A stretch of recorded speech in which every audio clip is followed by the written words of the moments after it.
बच्चों, 8वें लेक्चर में हमने घनकोण के बारे में बताया था, सॉलिड एंगल के बारे में बताया था, और उसी में हम हालांकि विद्युत फ्लक्स लिखे थे, इलेक्ट्रिक फ्लक्स लिखे थे, लेकिन हम अब इस पर थोड़ा सा अलग से चर्चा करेंगे। मान यहां पे कोई चार्ज है, तो इससे क्षेत्र रेखाएं निकलेगी। हम जितना चाहें उतना बना सकते हैं, हमारी मर्जी पे है। क्षेत्र रेखाएं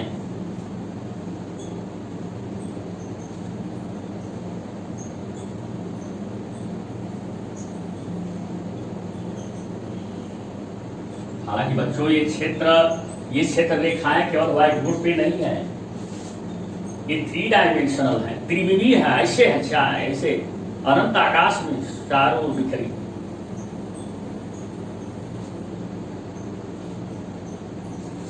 अब इन क्षेत्र रेखाओं के रास्ते में एक हमने क्षेत्रफल एरिया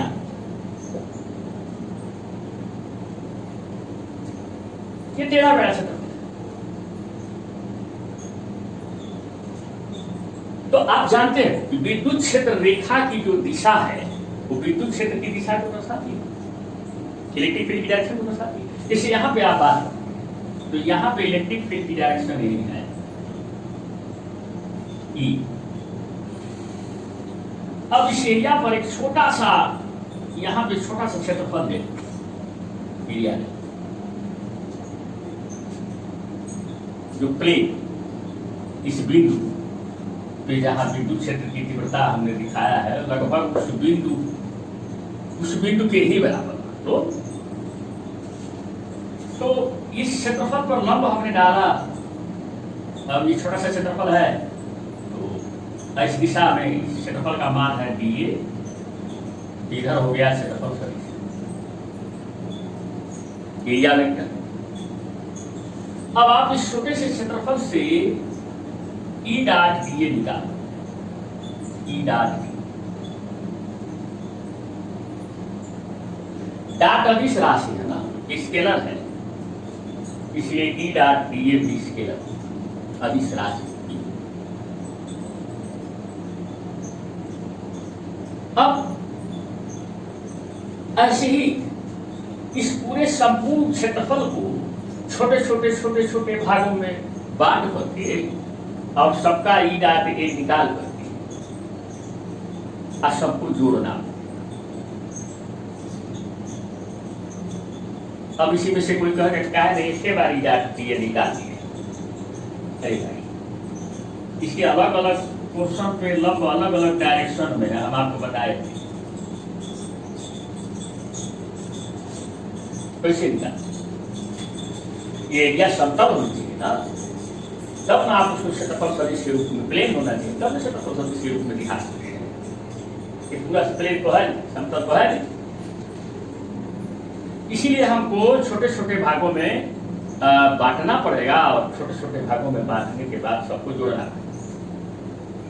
जैसे 5 4 9 जोड़ते हैं, उसी तरह से अदिश की तरफ जोड़ना।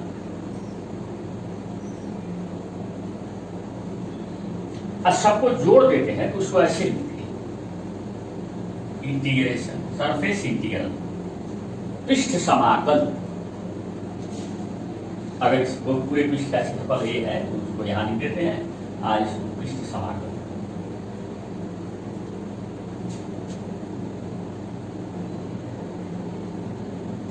इसी को इस पूरे पृष्ठ क्षेत्रफल से गुजरने वाला इलेक्ट्रिक फ्लक्स यानी विद्युत फ्लक्स कहते हैं। अब फाई ई से दर्शाते हैं। किससे दर्शाते हैं बेटा? बहुत अब ये फाई ई से।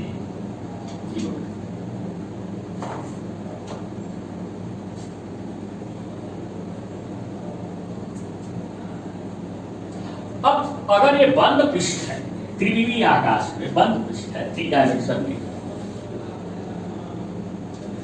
तो अगर बंद पृष्ठ है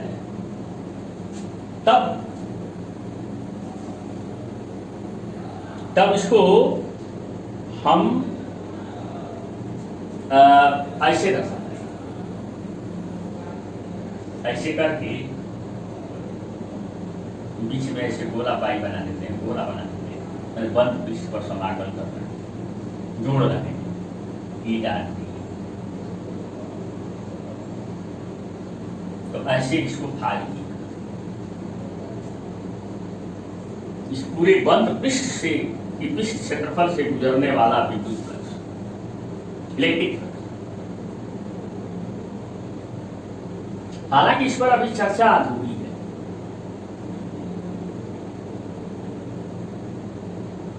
लेकिन आइए हम गॉस साहब की प्रमेय पढ़ते हैं, गॉस की प्रमेय इसी इलेक्ट्रिक फ्लक्स में, विद्युत फ्लक्स में।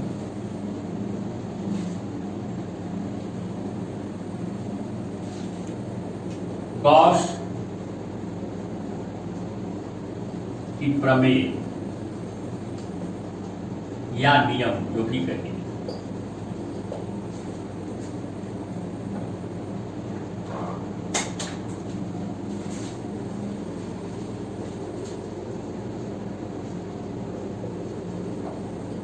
गॉस साहब ने कहा कि कोई बंद पृष्ठ है,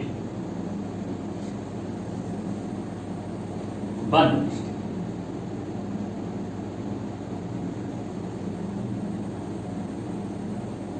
टेढ़ा मेढ़ा भी बंद पृष्ठ को कोई फर्क नहीं पड़ता है,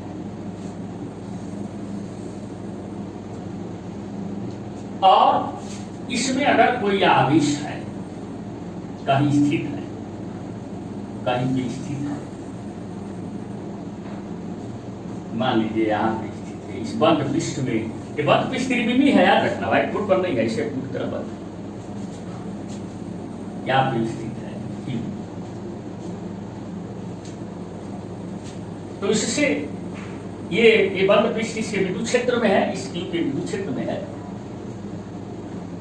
इलेक्ट्रिक फील्ड में है, तो इसे तमाम विद्युत क्षेत्र दिखाई निकलेंगी अनंत आकाश में, तो आप उसको खींचने की कोई जरूरत नहीं है, आप समझ आए। तो गॉस साहब ने कहा कि इस पूरे बंद पृष्ठ से होकर गुजरने वाला विद्युत फ्लक्स फाई ई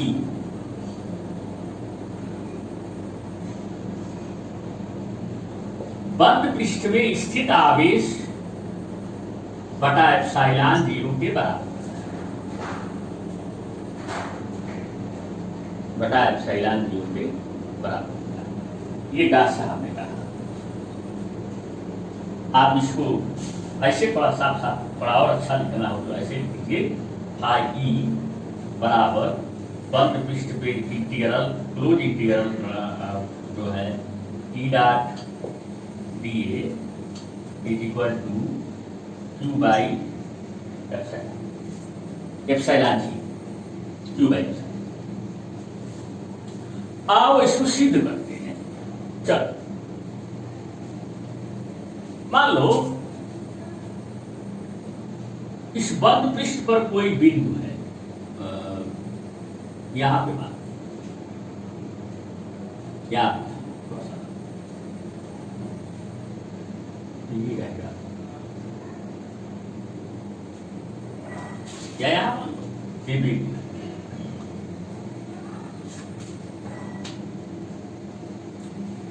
तो सबसे पहले हम टोटल इलेक्ट्रिक फ्लक्स निकालना है, तो इससे हम इस बिंदु को मिला देंगे। सपोज करो कि यह दूरी आर, तो इस आवेश के कारण यहां पर जो तीव्रता की दिशा होगी, ये यहां सुधार परीक्षा आवेश स्मॉल पॉजिटिव टेस्ट चार्ज रखोगे तो ऐसे ही ढकेलेगा,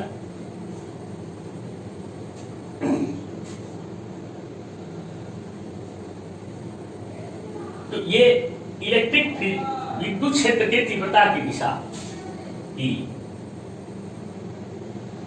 इस छोटे सी जगह पे इसको हटा देते हैं, बाद में लिख देंगे, जगह कम है।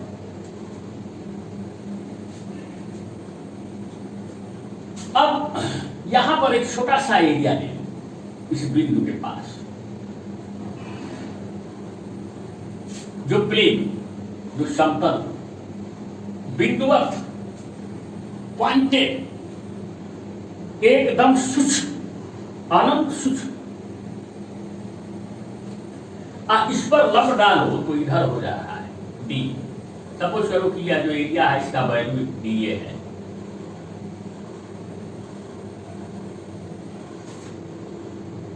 ऐसा ये इसका क्षेत्रफल का मान है।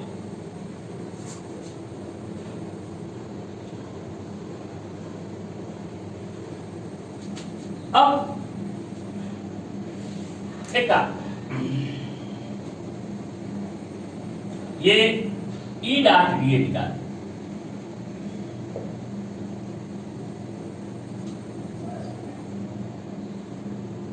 मान लो ये एंगल थीटा है,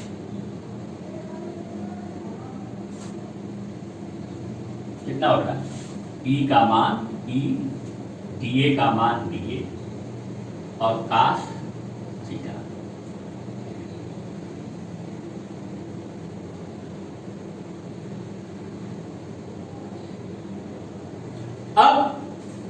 अब ई क्या है?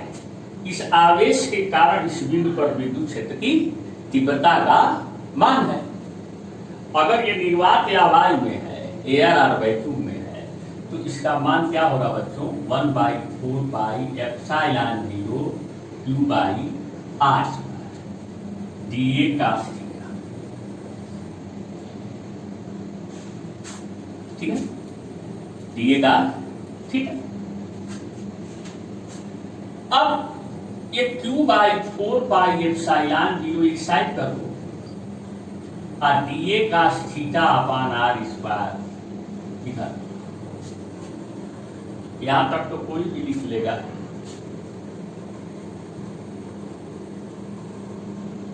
अब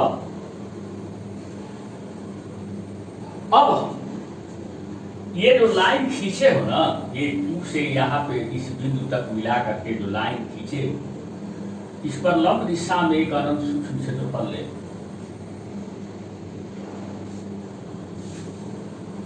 तो अनंत सूक्ष्म लोगे तो एक प्लेन होगा, समतल होगा। एक तो यह समतल और दूसरे ये जहां पर Q रखा हुआ है ना ऊपर, ये समतल अगर है तो इससे होकर एक बोला जा सकता है। ये लंब दिशा है। हम जानबूझ करके इस लाइन पर जो मुख से और यहाँ पर मिलाने वाली जो लाइन है, यहाँ पे यहाँ पर इस पर लंब दिशा में करेंगे ताकि यह गोले का पृष्ठ हो। ये किसका पृष्ठ हो? गोले का अनंत सूक्ष्म पृष्ठ हो। तो आप अभी पीछे वाले लेक्चर के हिसाब से इसकी जो प्रोजेक्शन है, जो प्रक्षेप है, छाया है, ये क्या हो जाएगा? डीए का थीटा। आप वो जो है जहां पर Q रखा हुआ है, वो यहां से अगर यहां तक सेंटर मान करके अगर हम गोला खींचे तो उस गोले पर पड़ जाएगा, क्योंकि अनंत सूक्ष्म है। ये दिशा लंब है तो त्रिज्या की दिशा होबे करेगी। अब आप कहोगे अब यहां से घनकोण बनाते हैं जब हम, यहाँ डी ओमेगा, ऐसे समझ लो, मन में समझो भाई। पेड़ में हो जाता है तो उससे क्या मतलब है? आप समझना है। यहाँ पे सारी का एंगल अगर बनाते हैं, घनकोण बनाते हैं, तो आप कहोगे कि साहब ये डी ओमेगा जब लिखेंगे तो ठीक है, हम डीए का थीटा लिखेंगे, लेकिन दूरी तो हम यहां से न लेंगे, यहां से लेकर के यहां तक का न डिस्टेंस लेंगे, सेंटर तक का ये दूरी लेंगे। लेकिन ये तो आप कह रहे हो कि ये यहां से लेकर और यहां तक है, कहीं बिचवा में है ये थोड़ा सा जो डिस्टेंस है, ये अधिक बढ़ जा रही है। बच्चों, ये माइक्रोस्कोपिक मामला है। ये सूक्ष्म दृष्टि से थोड़ा सोचो कि इसकी तुलना में इस दूरी का कोई मतलब है? ये कंपेरेबल नेगलेबल है, ये गणना योग्य नहीं है। इतना सूक्ष्म मैटर का मामला है कि गणना योग्य नहीं। इसलिए हम चाहे यहां से यहां तक की डिस्टेंस आ लिए है ना, उसी को हम यहां से यहां तक का भी मान लेंगे और यहां लिख देंगे आज। अब इसलिए ई डॉट डी ए कितना हो गया? इसलिए ई डॉट डी ए बराबर हो गया, ये जो डी ए का थीटा बटा आर स्क्वायर लिखे हो ना, इसके जगह पे डी ओमेगा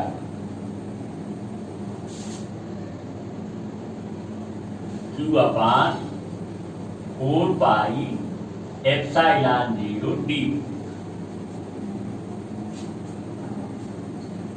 अब इस पूरे बंद पृष्ठ पर समाकल इंटीग्रल है, देखो यही लिखेगा, इसी तरह लिखेंगे, व्हाइट बोर्डवा पर पता नहीं बढ़िया दिखेगा कि नहीं।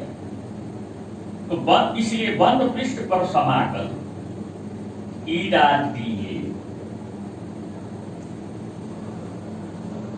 बराबर बंद पृष्ठ पर समाकल क्यू अपान 4 पाई एप्सिलॉन 0 डी।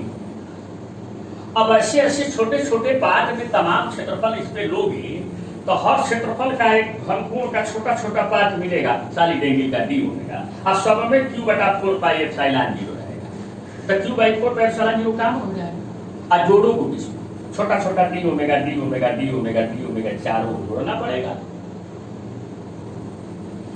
इसलिए हम इसको क्या करते हैं, ये क्यू बटा 4 पाई एप्सिलॉन 0 को बाहर, अब बंद पृष्ठ पर समाकलन इंटीग्रल करेंगे इसी डी में।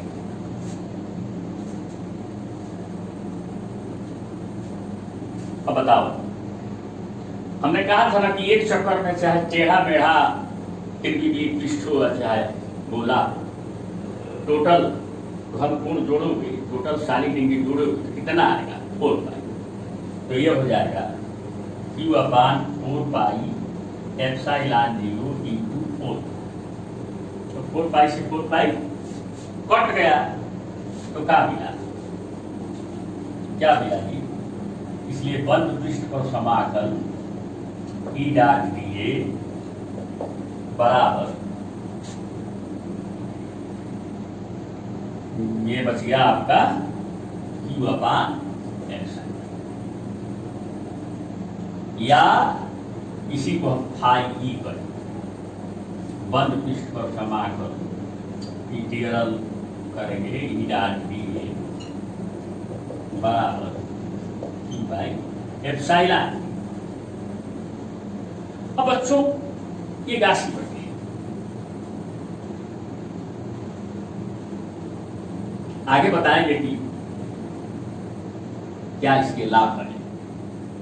सही है, कोई बात नहीं। इस गासी प्रमेय से हम उन जटिल मामलों में विद्युत क्षेत्र का मान निकाल लेते हैं जहां कूलाम के नियम से संभव नहीं है।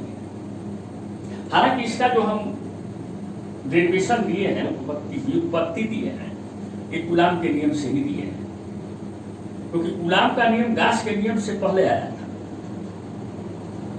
तो जो भी प्रूफ हमने दिया है कूलाम के नियम के हिसाब से दिया है।